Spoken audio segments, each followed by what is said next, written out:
Tänu viimastel aastakümnetel toimunud edusammudele õiguskaitses ei saa ühtegi kadunud isiku juhtumit enam pidada lahendamatuks. Loodetavasti suudavad uurimismeetodite arenedes aja jooksul enamik juhtumeid lahenduse leida ning kadunud inimeste pered saavad lõpuks mindigi selguse. Number 10. 84-aastane Nancy Guthrie, populaarse telesaate Today Show saatejuhi Savannah Guthrie ema, on olnud kadunud juba üle 70 päeva pärast seda, kui ta rööviti oma kodust Tucsonis, Arizonas. Kuid loodetakse, et kuriteopaigalt leitud uus DNA-tõend aitab võimudel süüdlased kohtu ette tuua. 31. jaanuaril 2026 viidi Nancy pärast külastust oma teise tütre Annie juurde tagasi koju Tucsonisse. Arvatakse, et tema väimees Tommaso Sioni oli viimane, kes teda enne kadumist nägi. Kui Nancy ei ilmunud kirikuteenistuse otseülekandele, muutusid tema koguduse kaaslased murelikuks ning võtsid ühendust tema perega, teatades, et ta ei jõudnud kirikusse ja temaga ei saa ühendust. Kell 11 hommikul saabusid pereliikmed tema majja, kuid ei leidnud temast mingit jälge. Nancy kuulutati tund hiljem kadunuks ning sellele järgnenud uurimine tekitas kõigis asjaosalistes veelgi rohkem mured. Kõik tema isiklikud asjad leiti maja seest ning peagi sai selgeks, et ta ei lahkunud majast vabatahtlikult ja et ta oli röövitud. Maja sueti kuriteopaigana ning uurijad hakkasid koguma nii palju tõendeid kui võimalik. Maja sissepääsu juurest leiti bioloogilist materjali, mis analüüsi käigus kinnitati kuuluvat Nancyle ning avastati, et ukse kellakaamera oli eemaldatud, ilmselt tema röövija poolt. Järgnenud päevadel said mitmed meediakanalid lunaraha kirju röövijatelt, kuid nende nõuete ehtsust ei ole siiani kinnitatud. Avalikkusele on avaldatud pildid ja videomaterjal mehest, keda nähti Nancy kodu turvakaameraga manipuleerimas, kuid videos nähtud isikud ei ole veel tuvastatud. Nädalate möödudes muutus tema perekond üha murelikumaks tema asukoha pärast ning nad andsid välja avalduse, milles teatasid, et on valmis röövijatega rääkima ja maksma $6 miljoni suuruse lunaraha.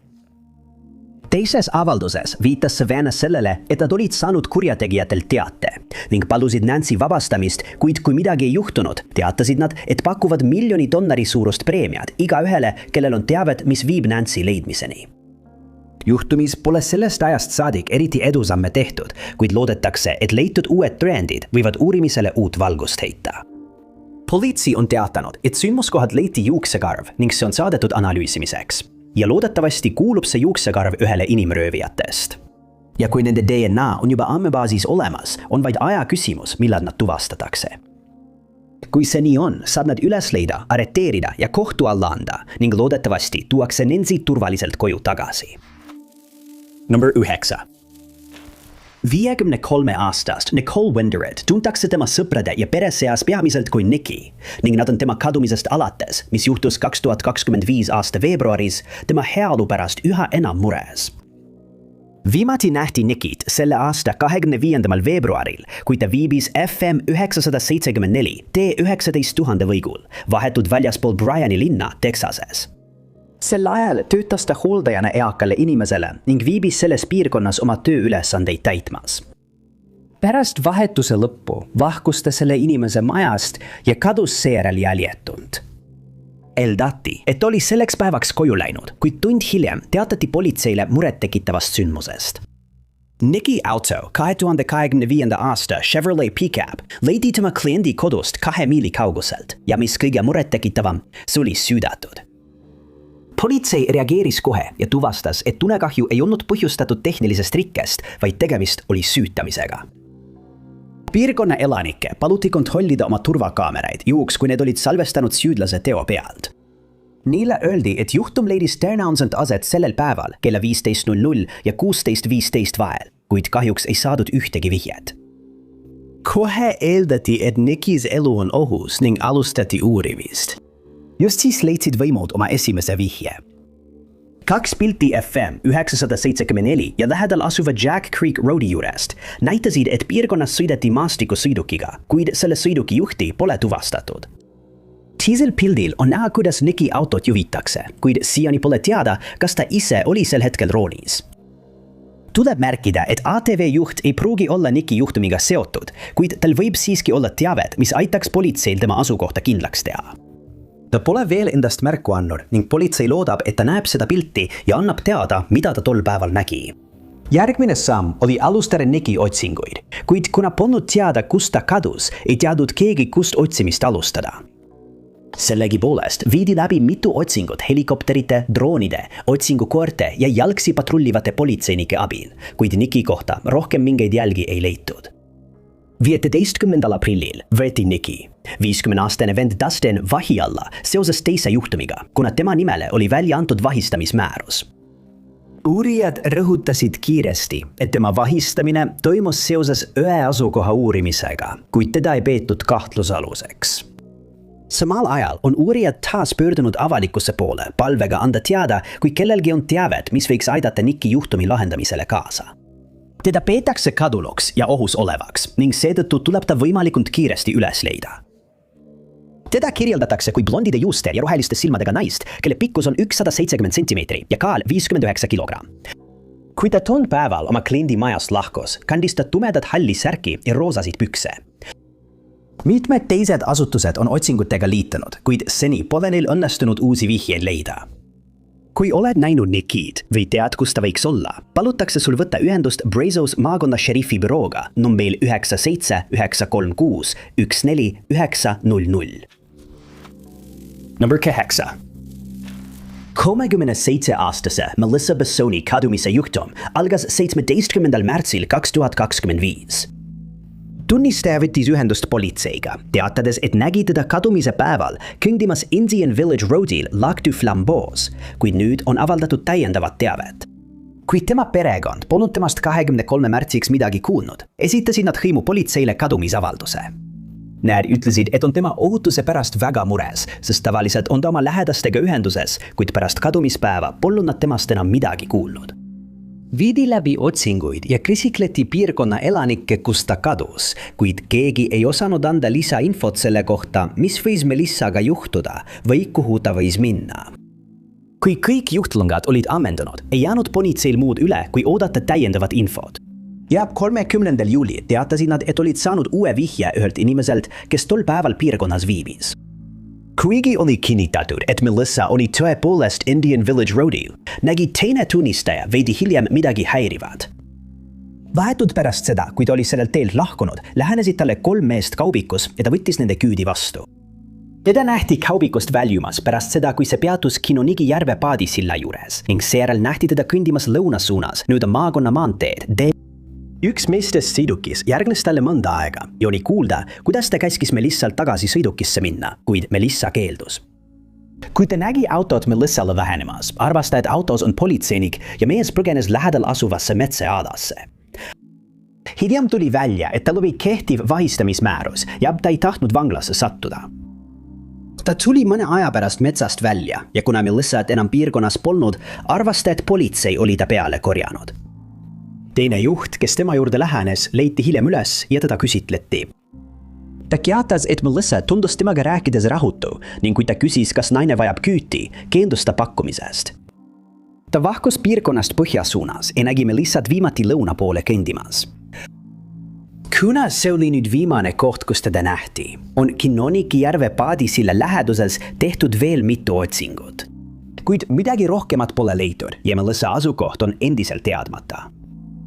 Otsingutel kasutati nii jalgsi otsinguid kui ka droone ja otsingukoeri, kuid koerad ei suutnud tema lõhna tuvastada. Kuna uut teavet pole laekunud, loodavad uurijad nüüd avalikkuse peale, et kui kellelgi on mingit infot, siis nad annaksid sellest teada. Tema juhtumi lahendamisele viiva teabe eest pakutakse kuni $25,000 suurust preemiat. Melissa on pruunid juuksed ja pruunid süümad. Ta on 170 cm pikk ja keskmise kehaehitusega. Teda võib ära tunda mitmete tätoveeringute järgi tema kätel, jalgadel ja kaelal ning viimati nähti teda kandmas musta varrukateta särki, halli dressipluusi ja punaseid dressipükse. Kui teil või kellelgi teie tuttaval on teavet, mis võiks politseid aidata, palutakse teil võtta ühendust Lac du Flambeau hõimupolitseiga numbril 715 588 7717. Või Vilas County šerifi bürooga telefonil 715 47 94 441. 7. kohal äsja avaldatud teabe kohaselt 57-aastase advokaadi Randall Spivey ja 33-aastase Brandon Billmeyeri kadumise juhtumis. FBI on nüüd uurimisega liitunud ja loodab, et lõpuks leitakse mõned vastused. Randall ja Brandon, kes olid onu ja õe või vennapoeg, kuulutati kadunuks 19. detsembril 2025 pärast seda, kui nad ei naasnud kalastusreisilt koju. Sel õhtul pärast õhtusööki suundusid need 2 meest Mehhiko lahele 42-jalase paadiga nimega Unstoppable. Arvatakse, et mingil hetkel kukkus üks meestest üle parda. Eeldatakse, et kui teine mees taipas, mis toimub, hüppas ta appi, kuid unustas, et paadi mootor töötas endiselt ning mõlemad jäid tõenäoliselt vette hätta. Niipea kui nende kadumisest teatati, alustas rannavalve otsinguid enam kui 2 tosina paadiga, kuid neil ei õnnestunud 2 mehest ühtegi jälge leida. Nende paat leiti hiljem umbes 70 miili kauguselt Naplesi rannikost. Teatati, et paat oli endiselt käiguga, kuid triivis tühjana ning Randallist ega Brandonist polnud ühtegi märki. 2 päästevesti, mis tavaliselt paadis olid, puudusid, mis andis lootust, et nad võivad veel vees olla ja et nad leitakse üles. Kuid samuti on pakutud, et nad olid sunnitud teadmata põhjustel paadi maha jätma ning neil ei jäänud muud üle, kui panna selga päästevestid, et vees ellu jääda. Hoolimata mitmetest otsingutundidest ei veitud midagi rohkemat ning rannavalve teatas lõpuks, et neil ei jää muud üle, kui otsingud lõpetada. Nende pered tänasid Creeki otsingutes osalenuid ja palusid, et neile antaks privaatsust, et nad saaksid nende sündmustega leppida. Randy perekond ütleb, et ta on erakordselt pühendunud isa ja abikaasa, kes teeks kõik, et aidata abivajajad. Ta töötas üle 3 aastakümne Fort Myersi Florida advokaadina ja on aidanud paljusid inimesi, kes on saanud vigastada. Brandon oli just enne nende kadumist abiellunud ja töötas samas valdkonnas nagu tema onu. Ta liitus Shiner Law Groupiga 2023 aastal ja lootis oma kogukonnas positiivset muutust tuua. Randyt kirjeldatakse kui pruuni juustega ja pruuni silmadega meest, kelle pikkus on 6 jalga 1 toll ja kaal 245 naela. Teda nähti viimati kaakivärvi pükste ja tumedat värvi särgiga. Tal on maasikablondi juuksed ja pruunid silmad. Ta on 6 jalga 2 tolli pikk ja kaalub 250 naela. Kuigi 2 mehe otsingud on lõpetatud, on politsei ja rannavalve teatanud, et nad jätkavad igasuguse uue info uurimist ning paluvad kõigil, kellel on sellist teavet, sellest teada anda. Nüüd on mõlema nimi lisatud riikliku kadunud ja tuvastamata isikute registrisse. Randalli juhtumi number on MP1-54328 ja Brandoni oma on MP1-54331. Kõigil, kellel on võimalik sellele juhtumile lisainfot anda, palutakse võtta ühendust Lee maakonna šerifi bürooga numbril 239 47 71000. Number 6. Kahjuks on tõsiasi, et paljud inimesed, kes igal aastal kadunuks kuulutatakse, on enne kadumist maadelnud mõne vaimse tervise probleemiga. See kehtis ka 52-aastase Amy Hilliardi puhul, keda pole nähtud ega kellest pole midagi kuulda olnud alates 2026 aasta märtsist. Politseile polnud varem teada, et Amy Hilliard oli maadelnud depressiooniga. Ja kuigi see uus detail toob tema juhtumisse veel üle aspekti, pole veel kindlaks tehtud, kas tema vaimsel seisundil oli mingit seost tema kadumisega. Amy Hilliard on San Franciscos asuva Farley kohviku kaasomanik. See on populaarne frantsiis, millel on harud ka Oaklandis ja San Franciscos. Ja kõigi andmete kohaselt läks ettevõttel hästi. Kui rida õnnetuid sündmusi hakkas mõjutama Amy heaolu, langes ta depressiivsesse seisundisse. Tema perekonna sõnul kaotas Amy lähedane sõber Chris oma elu ja varsti pärast seda suri ka üks pere koertest. Ta hoolitses mõne oma sugulase eest, mis pani talle nende kaotuste kõrval veelgi rohkem pinget. Viimane kord, kui Chris Amyt nägi, oli 25. märtsil, kui nad koos hommikusööki sõid. Pärast seda viis ta Amy Bay Area Rapid Transiti jaama ning Amy pidi minema teraapiaseansile Walnut Creeki. Lõpuks naasis ta paari koju ja turvakaamerad märkasid teda, kui ta kõndis Diamond Parki lähedal. Ta jalutas ka perekoera, kuid ei tulnud kunagi koju tagasi ning Chris on meeleheitel, otsides vastuseid, mis temaga juhtus. Pärast seda, kui Amy kadumisest teatati, otsiti paari kodu läbi ja kõik tema isiklikud asjad leiti seest. Tagaoks oli jäetud lahti, kuid võitlusjälgi ega midagi kahtlast ei leitud. Chris ütles, et pärast seda, kui Amy lõpetas oma teraapiaseanssi, saatis ta talle sõnumi, et on kodus.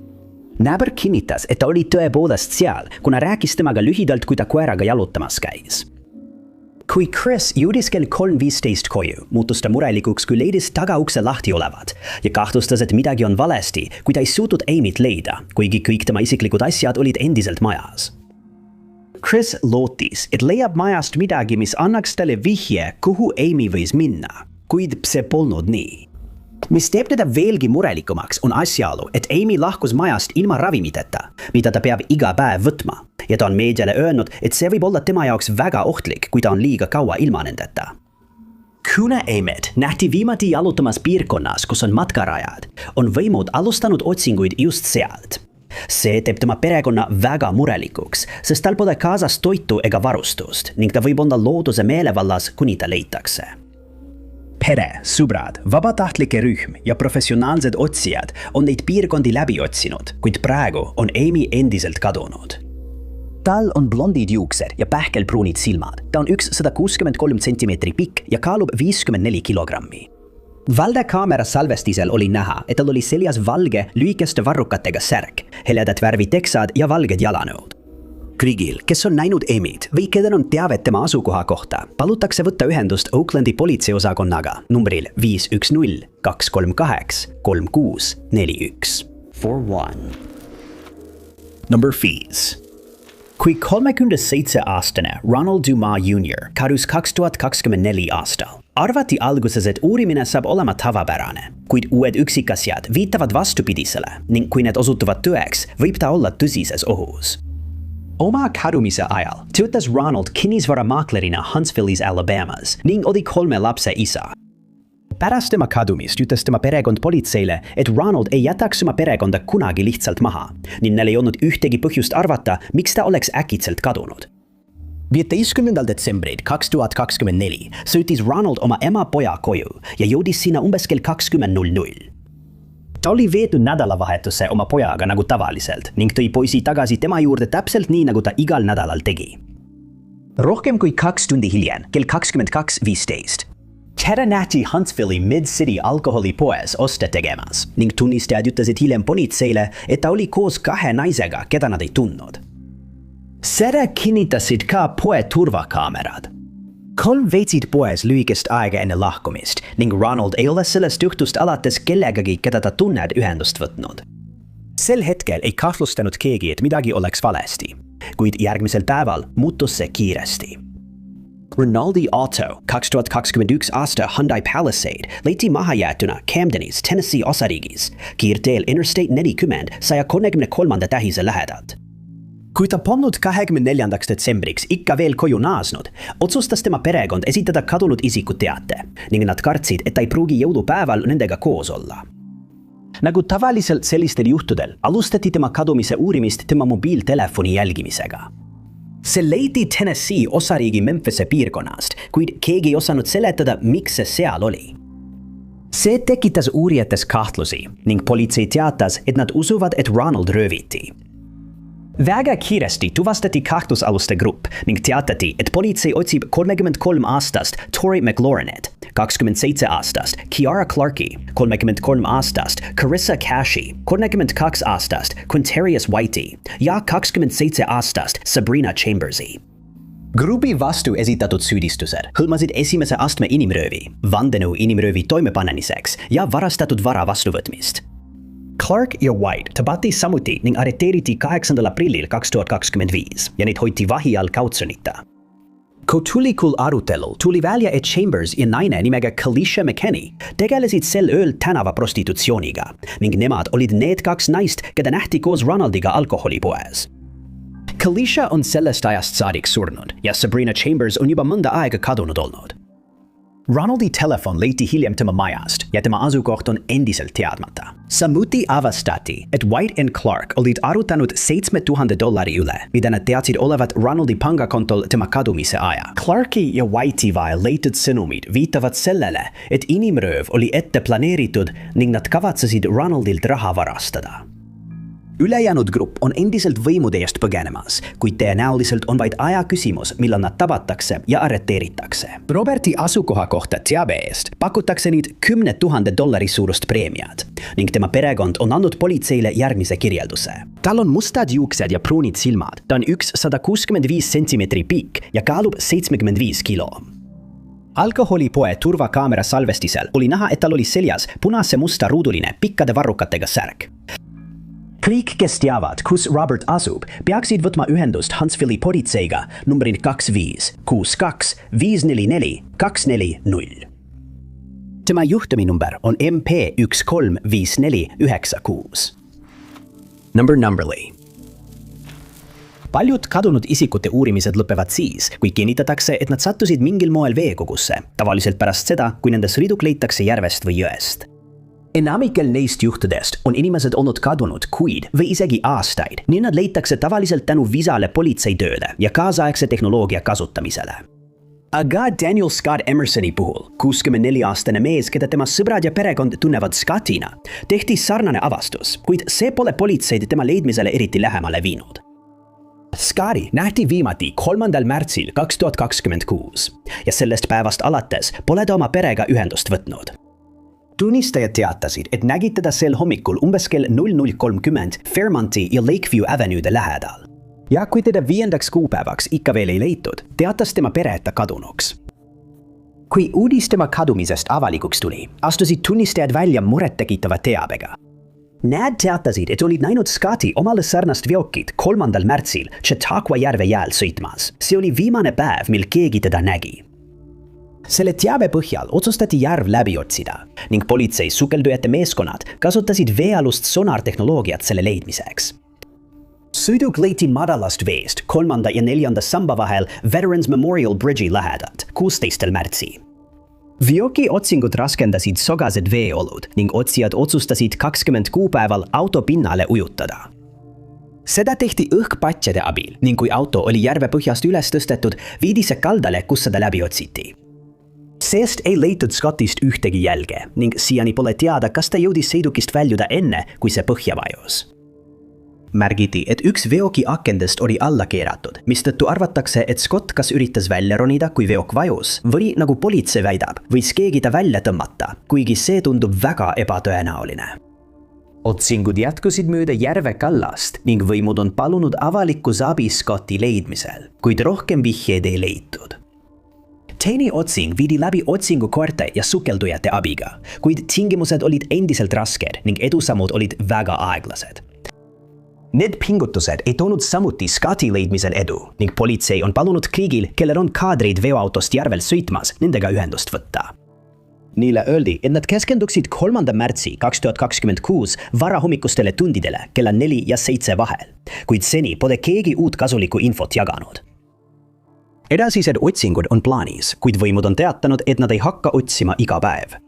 Selle asemel kasutavad nad aeg-ajalt jettisid, paate ja sukeldujate meeskondi, lootuses, et Scott leitakse. Nad lubasid siiski reageerida kõigile vihjetele, mis saadakse, olenemata sellest, kui tühised need ka ei tunduks. Scott on kirjeldatud kui lühikeste hallide juustega, roheliste või sarapuupruunide silmadega, 5 jalga, 8 tolli pikk ja kaalub 190 naela. Kõiki, kellel on teavet, mis võiks aidata tema leidmisel, palutakse võtta ühendust Chautauqua maakonna šerifi bürooga numbril 716 753 4232 32. Com. 30-aastase Colby Sinclairi kadumise kohta pole palju üksikasju teada, kuid politsei on teatanud, et kahtlustatakse kuritegu ning Vancouveri saare integreeritud raskete kuritegude üksus on uurimise üle võtnud Kanada kuninglikult ratsapolitseilt. Viimati nähti Colby Sinclairi 8. märtsil 2025. Pärast seda hakkas tema perekond muretsema, kui nad temast midagi ei kuulnud ega suutnud temaga ühendust saada. Selline käitumine oli Colby Sinclairi puhul väga ebatavaline. Ja kui nad polnud temast ka 22. märtsiks midagi kuulnud, võtsid nad ühendust Kanada kuningliku ratsapolitseiga, et esitada kadunud isiku teade. Selle aasta 20. mail otsis Viinku läbi 2 kinnistut pärast seda, kui oli väljastatud läbiotsimisluba, kuid võimud on keeldunud avaldamast, mis pani neid arvama, et nad võivad sealt leida vihjeid tema asukoha kohta. Esimene kaest kinnistust asub maapiirkonnas Black Creekis ja teine kuulub Wiwai-Kai põlisrahvale. See järgnes teadetele, et Colby nähti viimati Campbell Riveris Briti Columbias ning siiani pole teada, kas midagi kasulikku leiti. Tuleb märkida, et Vimku võtab uurimisi üle ainult siis, kui kahtlustatakse kuritegelikku tegevust, mis teeb Colby juhtumi tema sõprade ja pere jaoks veelgi muret tekitavamaks. Sellest ajast alates on tema õde O'Shawn Lazug levitanud sotsiaalmeedias infot Colby kadumise kohta ja loodab, keegi tunneb ta ära ning annab uurijatele infot, mis varem polnud teada. Tema perekond on samuti palunud, et kõik, kellel on lisainfot, võtaksid võimalikult kiiresti ühendust võimudega, et Colby üles leida. O'Shawn on öelnud, et tema arvates on vastuvõetamatu, et nende perekond peab pärast kogu seda aega endiselt vastuseid ootama, sest nad vajavad Colby juhtumile lahendust. Ta on samuti tänanud kõiki uurimises osalejaid, sealhulgas võime, kohalikku kogukonda ja kõiki, kes on Colby juhtumi kohta infot internetis jaganud. Kõige segadust tekitavam küsimus kohaliku kogukonna jaoks on, miks neid kahte eelmainitud kimmistut otsiti. See on tekitanud palju spekulatsioone, kuid politsei keskendub jätkuvalt juhtumi faktidele, mitte teooriatele. Teised allikad viitavad, et Colby võitles oma sisemiste deemonitega nädalatel ja kuudel enne tema kadumist ning mõned inimesed on öelnud, et ta üritas oma elu muuta. Aga Colby on endiselt kadunud ning politsei loodab, et selle kirjelduse avaldamine aitab kellelgi midagi meenutada ja nad annavad edasi seni teadmata infot, mis võiks tema juhtumi lahendada. Colbyl on puunid juuksed ja sinised silmad. Ta on 170 centimeetri pikk ja kaalub umbes 88 kilogrammi. Pole teada, mida ta kadumise ajal kandis ning Vancouveri saare integreeritud raskete kuritegude üksus palub kõigil, kellel on lisainfot, nendega ühendust võtta aadressil 50-380-6161. Number 2. Paljud lahendamata kadunud isikute juhtumid üle maailma puudutavad inimesi, kes kadusid, kui nad veetsid aega õues, tavaliselt matkaradadel rahvusparkides. 67-aastase Charles Hashi juhtum ei erine teistest ning tehakse kõik endast olenev, et välja selgitada, kus ta võiks olla. Oma kadumise ajal 2025 aastal oli Charles Hash professor Southern Methodisti ülikooli Dedmondi õigusteaduskonnas Dallases, Texases ning töötas advokaadina Hashi ja Morrise advokaadibüroos. Kate Morris, tema partner advokaadibüroos, on meediale öelnud, et Charles Hash külastas 2025 aasta novembris oma venda Gainesvilles, Georgias. Tema ja tema vend olid algselt pärit sealt piirkonnast ning veetsid aega, et järele jõuda üksteise elus toimunule. Kadumise hommikul, mis oli veteranide päev, sõid nad koos hommikusööki, pärast mida ütles Charles Hash, et soovib minna jalutama Byron Herbert Rees matkarajale, kus ta noorena sageli matkamas käis. On kindel, et ta jõudis rajale, sest tema auto leiti hiljem, kuid Charles Hashi kohta pole kunagi ühtegi jälge leitud. Kate lisas ka, et hakkas muretsema Charles Hashi heaolu pärast, kui ei suutnud temaga mobiiltelefonil ühendust saada, mis oli tema jaoks ebatavaline, sest ta võttis alati tema kõned vastu. Hiljem tuli üks tunnistaja välja ja teatas, et oli Charles Hashiga rajal kohtunud ning nad rääkisid lühidalt enne, kui kumbki oma teed läks. Seetõttu arvatakse, et Charles Hash eksis kuidagi rajal ära ja ei suutnud seejärel enam tsivilisatsiooni tagasi jõuda.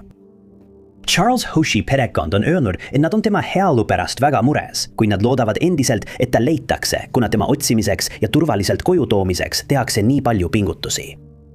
Ühe paljudest piirkonnas korraldatud otsingute käigus andis jäljekoer märku, et ta leidis Charles Hashi lõhna rajal ning seega kinnitati, et ta oli tõepoolest mingil hetkel selles piirkonnas viibinud. Piirkonna jahikaamerate omanikud paluti oma salvestisi kontrollida, juhuks kui nad oleksid jäädvustanud Charles Hashi rajal kõndimas, kuid seni pole keegi sellist materjali esitanud. Mured kasvavad jätkuvalt, kuna rada on teadaolevalt väga karm ja tol ajal olid temperatuurid järsult langenud, eriti öösiti, jättes Charles Hashi ilmastikuolude meelevalda. Kuna ta kavatses teha vaid lühikese matka, ei võtnud Charles Hash endaga kaasa ei varustust ega toidumoona. Edasisi otsinguid viidi läbi Koidikust Loojanguni, kuid Charles Hashist ei leitud endiselt ühtegi jälge. Tema perekond on loonud veebilehe nimega bringcharleshome.com, kust avalikkus saab infot tema kadumise kohta. Piirkonna koopad on läbi otsitud, juhuks kui ta otsis seal varju ning vabatahtlikud on keskendunud rajakivistele aladele, juhuks kui ta kukkus ja sai vigastada.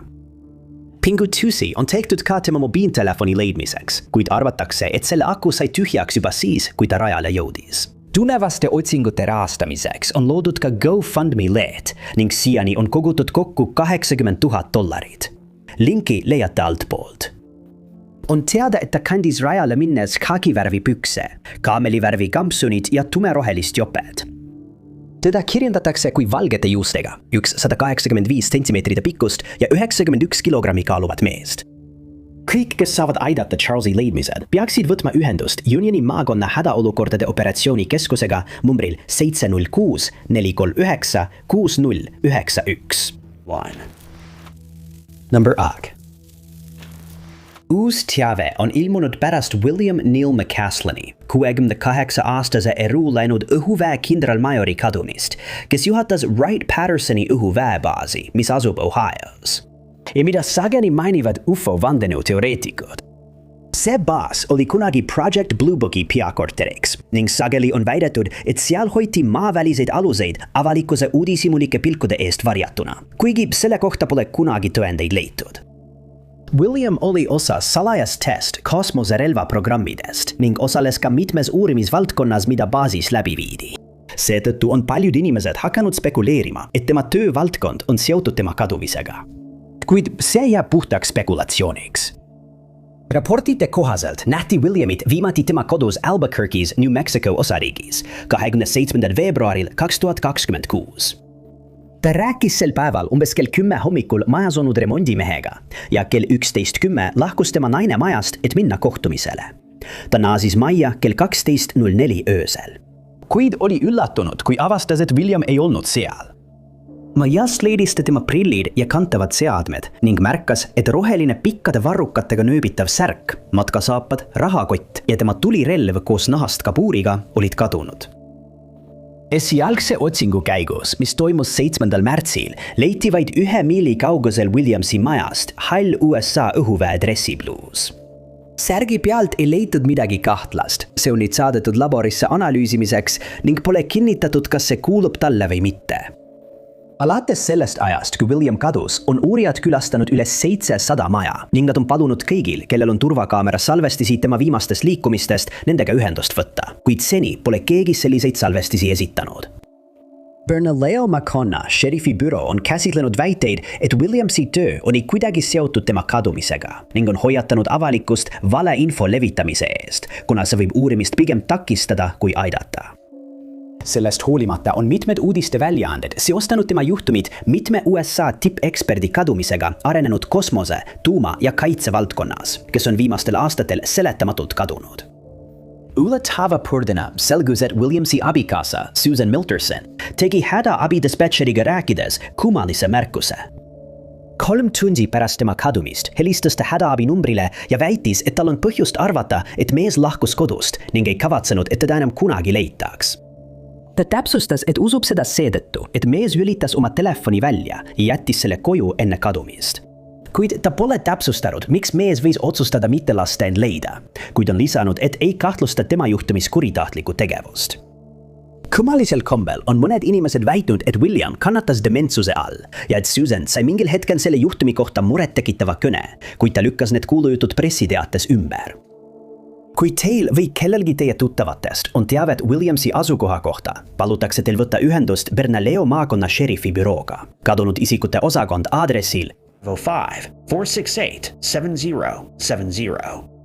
Vihjeid saab saata ka tekstisõnumiga numbrile 847411. Aitäh teile vaatamast!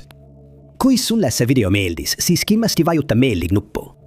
Ära unusta ka tellida ja vajuta teavituskella, et olla kursis kõigi meie tulevaste videotega. Minu nimi on Top 5 Unknowns ja kohtume järgmises videos.